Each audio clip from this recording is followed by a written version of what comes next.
அன்பார்ந்தவர்களே, நாம் எல்லாருக்கும் ஒரு பொது அனுபவம் என்ன என்றால், ஏதேனும் ஒன்றை நாம் பார்க்கிறோம், உடனே வேறொன்று நம்முடைய நினைவுக்கு வருகிறது.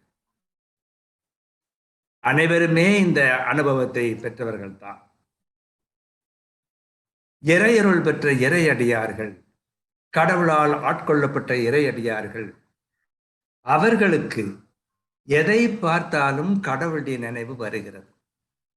அவர்கள் இறைவனை தியானித்து தியானித்து நெஞ்சமெல்லாம் கடவுள் நினைவால் நிரம்பி இருக்கிறது.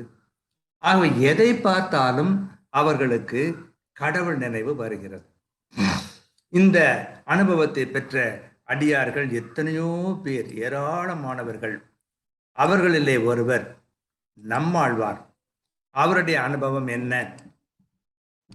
அவர் சொல்லுகிறார், பூவையும் காயாவும் நீலமும் பூக்கின்ற காவி மலர் என்றும் காண்தோறும் பாவியேன் வெல்லாவி மெய்மிகவே பூரிக்கும் அவ்வவை எல்லாம் பிரான் உருவே என்று இந்த மாதிரி நம்மாழ்வார் சொல்வதை பார்க்கிறோம். மலர்கள், பல வகையான மலர்கள். இங்கு நம்மாழ்வார் 4 மலர்களை குறிப்பிடுகிறார். பூவை என்ற ஒரு மலர், காயா என்ற ஒரு மலர், நீலம் என்ற ஒரு மலர், காவி என்ற ஒரு மலர்.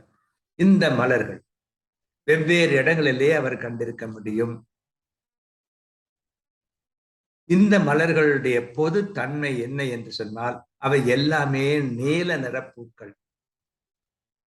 கண்ணனுடைய நிறம் நீல நிறம். ஆகவே இந்த பூ எது ஒன்றையும் அவர் பார்க்கும் பொழுதும் கண்ணனுடைய நினைவு வரும். பூவை என்ற பூவை பார்த்தால் கண்ணன் நினைவு வரும். காயா என்ற பூவை பார்த்தால் கண்ணன் நினைவு வரும். நீலம் என்ற பூவை, காவி என்ற பூவை பார்க்கும் பொழுதும் அப்படித்தான். பூவை பூவாக பார்ப்பதற்கு பதிலாக பூவை கண்ணனாக பார்க்கின்ற அந்த ஒரு சிறப்பு நம்மாழ்வார்க்கு இருந்தது என்று பார்க்கிறோம்.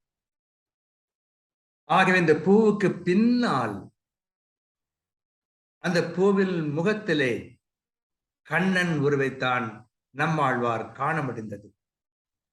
அது மிக முக்கியமான ஒன்று. வெறுமனே இவற்றை காணும்போது கண்ணனுடைய நினைவுதான் வந்ததா என்றால் இல்லை. மிக முக்கியமாக கவனிக்க வேண்டியது, இவற்றை காணும் போது கண்ணனுடைய நினைவு வந்தது. அத்துடன் நின்று விடவில்லை.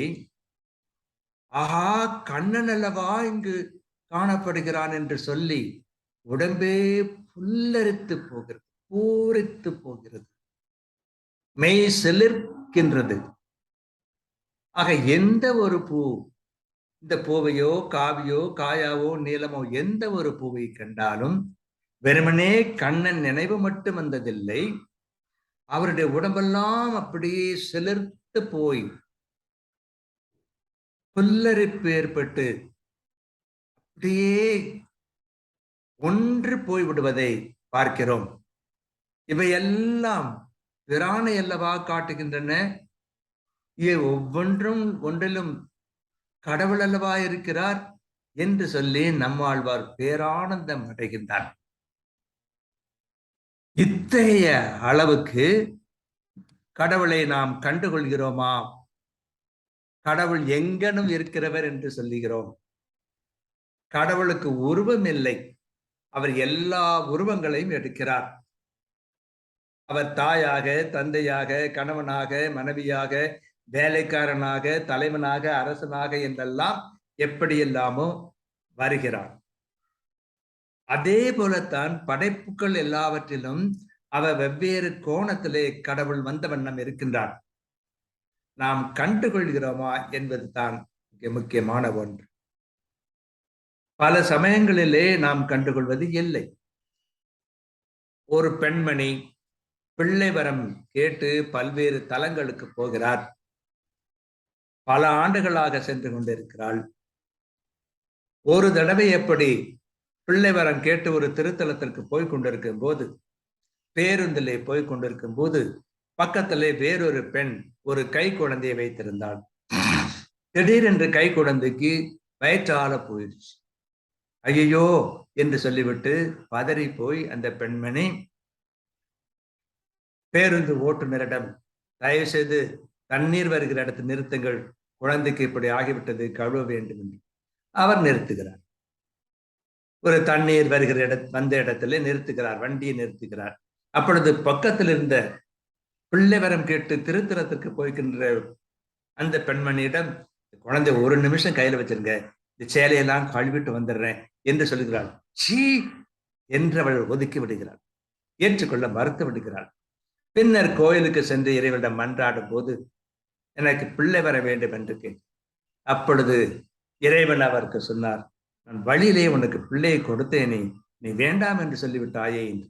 ஆகவே கடவுள் எப்படியும் எங்கிருந்து வர முடியும், எல்லாவற்றிலும் கடவுள் இருக்கின்றார். கடவுள் இல்லாத இடமில்லை, கடவுள் இல்லாத பொருள் இல்லை. ஆகவே எல்லாவற்றிலும், இயற்கையிலும் சரி, ஆட்களிலும் சரி, வரலாற்று நிகழ்ச்சிகளிலும் சரி, கடவுளை கண்டுகொள்ள முடிகிறதா? அப்படி கண்டுகொள்ள முடிந்ததென்றால் நாம் உண்மையிலே பேர் பெற்றவர்கள். ஆகவே நம்மாழ்வார் சொல்வதை நாம் சிறப்பாக சிந்தித்து பார். பூவையும் காயாவும் நீளமும் பூக்கின்ற காவி மலரென்றும் காண்தோறும் பாவியேன் வெல்லாவை மெய்மிகவே பூரிக்கும் அவ்வவையெல்லாம் பிரான் உருவே என்று வெறுமனே இறைவனை கண்டுகொள்வது மட்டுமல்ல, பெரும் மகிழ்ச்சி அடைவது. அந்த மகிழ்ச்சி உள்ளத்துக்குள்ளே மட்டும் இருப்பதல்ல, அனுபவிப்பதல்ல, உடலையே ஊடுருவி நிற்கக்கூடிய அளவுக்கு, மெய் சிலிர்த்து போகிற அளவுக்கு, பூரித்து போகிற அளவிற்கு கடவுளை காண முடிந்தது என்று சொன்னால் உண்மையிலேயே நாம் பேறு பெற்றவர்கள். வாழ்க.